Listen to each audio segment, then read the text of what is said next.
자, 바닥에 널브러진 듯 누워있는 사람이 있습니다. 보여드릴 텐데요. 그 주변으로 여러 명의 시민이 지금 둘러싸듯 서 있죠. 예, 그런데 무려 5분간이나 대치가 이어졌다는데 대체 무슨 일이 있었던 건지 한번 짚어보도록 하겠습니다. 일단 시민들과 대치한 이 사람이 누굽니까? 한 성인 PC방에 있던 손님이었습니다. 그제 오후에 한 곳으로 가보겠습니다. 지금 시민들이 한 남성을 붙잡고 제압하는 모습 보실 수가 있는데요. 이 남성은요, PC방 주인인 50대 여성한테 분기를 휘두르고 도주 중이었던 PC방의 한 손님이었습니다. PC방 사장이 도와주세요 이렇게 요청을 하니까는 주변에 있는 시민들이 용감하게 또 50m 정도 쫓아가서 이 도주한 남성을 뒤쫓았고 이렇게 결국 붙잡게 된 겁니다. 그래서 시민들이 남성 옷주머니에 든 그 둔기를 빼앗고요. 경찰이 올 때까지 이렇게 5분 동안 남성을 붙잡고 있었다고 합니다. 그러니까 옷주머니에 둔기가 있었다는 건데 맞습니다.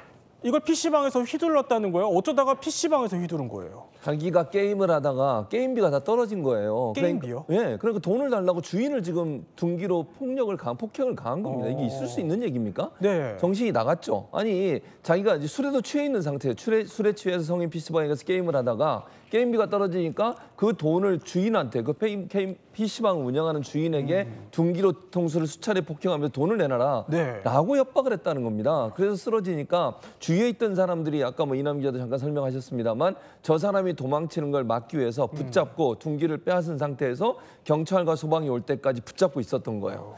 안타깝게도 이제 피해를 당한 저 여주인 같은 경우에는 머리 쪽에 많이 피해를 당했고요. 다만 생명에는 크게 지장이 없는 것으로 알려지고 있습니다. 그렇군요. 이렇게 용감한 시민들의 도움으로 남성을 검거할 수 있었지만요. 남성이 둔기를 휘두른 직후에 그 상황은 좀 심각했습니다. 목격자들의 목소리 한번 들어볼까요?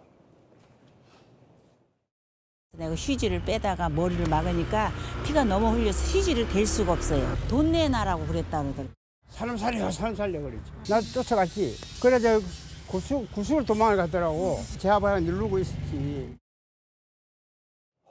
허준 변호사.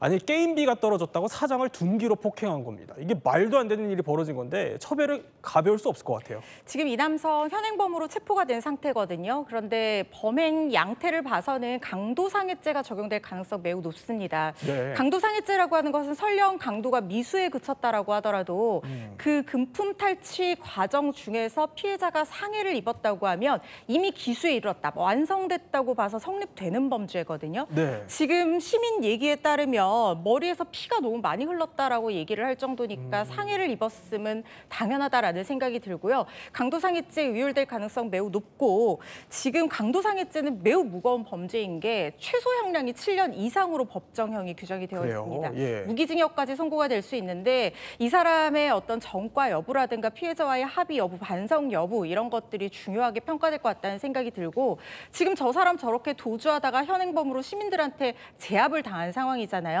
저렇게 이유 없이, 그러니까 합리적인 이유 없이 처음 보는 사장을 공격하고 도주까지 했다는 것은 도주의 우려를 굉장히 높이는 요소거든요. 경찰이 구속영장 신청 계획이라고 하는데 구속될 가능성도 매우 높아 보입니다. 자, 그런데 부산에서도 비슷한 일이 벌어졌다고 해요. 영상 하나 보시겠습니다. 지난 9월 부산에서 벌어진 일인데요. 한 남성이 이번에는 한 식당 가게를 찾아왔는데 손에 잘 보이진 않지만 뭔가 손에 지금 안 뺏기려고 하고 있는 것들이요. 지금 둔기를 들고 있었습니다. 이 보면은 식당 앞에서 문 닫고 경찰과 대치하면서 손에 든 거 안 뺏기려고 하는데 자, 순식간에 물건 낚아채고요. 이 경찰이 이 만취한 남성을 붙잡습니다. 오, 아니 그러니까 저게 흉기였다는 거죠? 도대체 저 남성은 왜 식당에 흉기까지 들고 찾아간 걸까요? 한번 들어볼까요? 중국집 업소가 쉬는 날인데 자기가 주문을 해놓고 왜 배달 안 해주냐. 업주 대응이 조금 자기를 무시한다는 생각이 들어가지고. 아니 쉬는 날에, 식당에 쉬는 날에 왜 배달 안 오냐고 흉기까지 들고 찾아간 거예요? 그러니까요. 이게 이해가 됩니까? 이제 참 사람이 좀 이해가 안 되는 사람이 많아요. 아까도 그랬지만. 그러니까 지금 쉬는 날 주문을 한 거예요. 배달 앱으로. 그럼 당연히 쉬는 날이니까 영업을 안 하니까 음식이 주문 안 됐겠죠? 그랬더니 그 다음 날 전화를 해가지고 협박을 합니다. 내가 흉기를 들고 찾아가겠다. 이렇게 협박을 한 거예요. 60대 남성인데요. 그래서 이 주인이 경찰에 신고를 하니까 경찰이 2분 만에 현장에 도착을 했습니다. 그리고 먼저 경찰이 와서 처음에는 이게 장난 전화인가 생각해서 약간 보고 있다가 아닐 수도 있다는 생각이 들어서 인력을 더 보강을 했고요. 네. 경찰들이 일부러 옆 가게 있는 쪽에 좀 숨어 있었어요. 보이지 않게. 그런데 진짜로 이 남성이 흉기를 소지하고 문을 두드리는 장면이 포착이 된 겁니다. 그래서 옆에 있던 경찰이 지금 다가오고 있잖아요. 예. 그래서 그 경찰들이 아까 그 남성 범죄인을 체포하고 흉기를 빼앗는 장면 우리가 지금 영상으로 보고 있습니다. 그런데 허준 변호사, 지금 저렇게 흉기를 빼앗는 저 장면을 보니까 생각이 나는 게 그 올해 초에 공공장소 흉기 소지죄 이거 도입이 됐잖아요. 그럼 이거 이번에 적용됩니까? 이 사건 같은 경우에는 특수협박죄로 의율하는 것이 더 맞다는 생각이 듭니다. 공공장소 흉기 소지죄라고 하는 것은 그 객체, 범행 대상을 불특정 다수로 보거든요.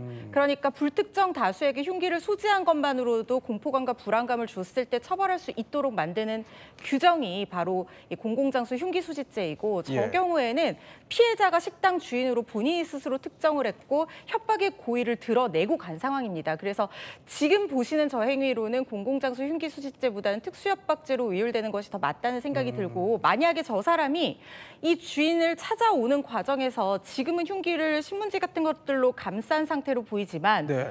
오는 길에 시민들이 볼 수 있을 정도로 흉기를 드러내놓고 공포감을 구성하면서 이 식당까지 왔다라고 하면 그 부분에 있어서는 공공장소 흉기 소지죄가 별도로 적용될 가능성은 있습니다. 그렇군요. 이렇게